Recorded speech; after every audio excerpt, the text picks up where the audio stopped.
Part 2 of the weekly Waffle, Racetrack Ralphy, and the man who's got the title of Voice of Reason while Jerry Waitley's away, Daddy Power, takes the Racetrack Ralphy app where we saw him okay at Mini Valley. Yeah. A bit of issues. Mini Valley, Ray Huxley used to have a theory, when you come in you put 10 cents or 20 cents or $1 in the, what's his name, the bloke with the tin. That's it, the bloke with the tin. Yeah, the bloke with the tin, rattling the tin. And then that bloke should have a stamp that just stamps your forehead idiot as you walk in the door. Don't fight So that you're rail. a genius for winning it. Don't fight the rail. We love the rail. Now, just before a bit of racing chat. Yeah. Just before, and we meant to talk racing. 14 months ago, I heard Cameron Schwab do the interview rounds before the round 8 game Carlton v Melbourne 2012. Came up with a really good phrase. And he said Melbourne's never been better placed. So if anyone wants to know the origin of never been better placed, that's where it comes from. The former CEO of the Melbourne Footy Club. The So they were never been better placed. So how are they going to, apart from they're paying him out, they're paying the coach out, they're going to have to pay out the assistant coach. Yeah. It's about $2 million. Yeah, no, it's just great. No wonder. And all these, and I'll tell you what made me the whole time about the head wobble about how well we've never been better placed was, and we got the finances in order. Yeah, they got the finances in order. Jimmy Steins, the great Jimmy Steins, went round to all the coteries and all the... Dragged himself from his deathbed to go and do it. Well, it was actually prior to him being crook when they first got the demolition, of course, and he rang people and he tapped people on the shoulder and he said, we've entertained you over the years, here's your chance. I know we've gone here before. I was in the room at the Melbourne Collingwood game in 2008 when he did that. Sorry, we've been here before, we're doing it again. All this money's come from decent people who happen to have a bit of coin to be able to do it, who've put in. That isn't, we've never been better placed because of our administration, because we're so good. No, that's really good people going to saying yes to Jimmy Steins. Well, unfortunately, the great Jimmy Steins is not with us anymore, and all that we were left with was stuff all substance. And it's been a disgrace the way this footy club's gone to nothing. But the Mark Neild has been the last one of the trio to fall. Yeah. And now the one thing about Don McClarty, who's separate to Cameron Schwab and Mark Neild, is he didn't have to be paid to barrack for the club. He did it himself, and he did it in terrible circumstances, taking over from Jimmy. And he's a very decent man, Don. But unfortunately, he tied his wagon to the Cameron Schwab situation and had to go. What about Mark Neild? Last night, did you watch the footy classified last night? Yeah. Never been better placed. Never been better Mark placed. Neild was asked all the serious questions. You know, his selection of the captain. Yeah, that was the right decision. Was the training? Yeah, they trained well. Did you right to get rid of all your good players? Yes, of course we were. In other words, he didn't make a mistake. Not one. Your game plan? Yeah, game plan's fine. No, couldn't go on better.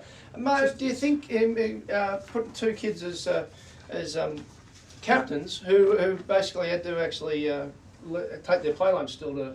Mate, they did due diligence. They did the process. For 12 months they got some mob in who interviewed them all and come up. These are the two blokes that score the highest.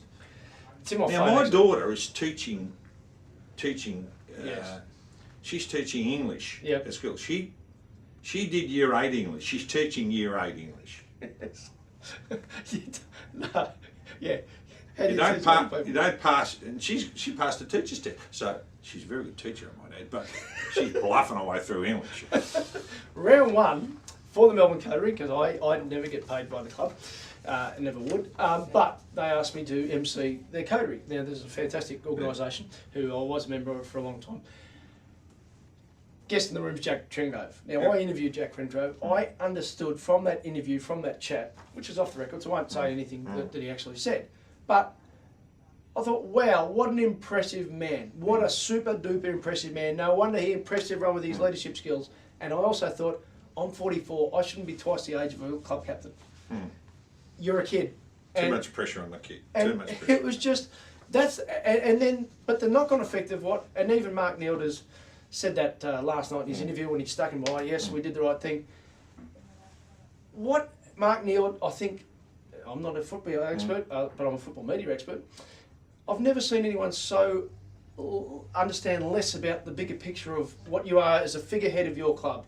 And by extension, so is the captain a figurehead of the club. And so all these things were KPIs behind the scenes, KPIs and like, what's wrong with good old-fashioned gut feel? My gut feeling is this is a great kid. In 3 years, he'll be a great captain. Let's put somebody else in there and make him the vice captain and let him follow up. Let's not put him under pressure when somebody's crook or someone's gone out on the drink. We have to bring a 20-year-old in to talk to him. Nonsense. Anyway, let's get off footy because I'm an Essence supporter. Go Joe Dano. I am too because of Peter Jackson.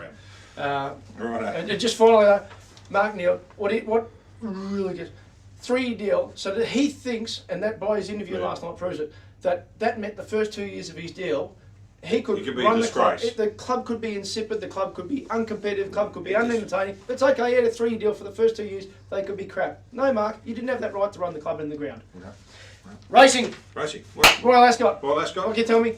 Because I'm an international expert. Who are you going to barrack for? The Yank, the Aussie 3. Yep. The Yank, the Kiwi, or the expat? Oh.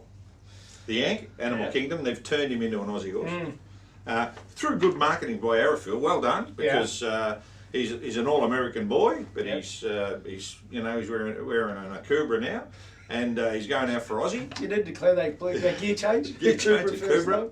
So he's going out, but they've marketed him because they need to sell him to Australian breeders, so they've done we get the daily Waffle from David Raphael. If you watch this before the Animal Kingdom, Vince Accardi, who's weird because he just tapes the whole world, he said he's never seen anything like this Animal Kingdom. So he said, it's a very good. It's my Kentucky Derby. Yeah, if you are going to truckload an odds on maybe. he said it. Yeah, maybe. I think you'll probably win. Yeah. And then we've got the Kiwi. King Stand, the second race on tonight. We've got the Kiwi Sham Express. Not a drop of Aussie blood in his veins. No. But he's trained by Danny O'Brien, and he'll go around and we cheer him. He's an Australian trained horse, but when he runs down the track, he'll be the Kiwi breed that finished down the track. We're potting him, but I hope he wins. And then we've got my old mate Jeremy Gask, who's training over there, who now doesn't say things at Butts, he says things at Chopper, because he now lives in England for 5 years. Kiwi now, is it? No, Chopper. Not a chopper, Chopper. He's now, or Chipper, he's now training over there. He's trained about 110 winners, and he's got his really good horse, Medusa Man, in. He's going to be a serious threat. He ran 4th in this race last year. Oh, I was there last year. Comes off a listed win at Haydock 2 weeks ago, 3 weeks Royal ago. Haydock? Royal Haydock. And I know Jeremy's quite confident. He gets his fast track. The horse has won 2 races at Royal Ascot down the 1,000. Ran his best race there last year, 25 to 1. Have something on. So what's my choices? The Yank, the Kiwi, or the expat.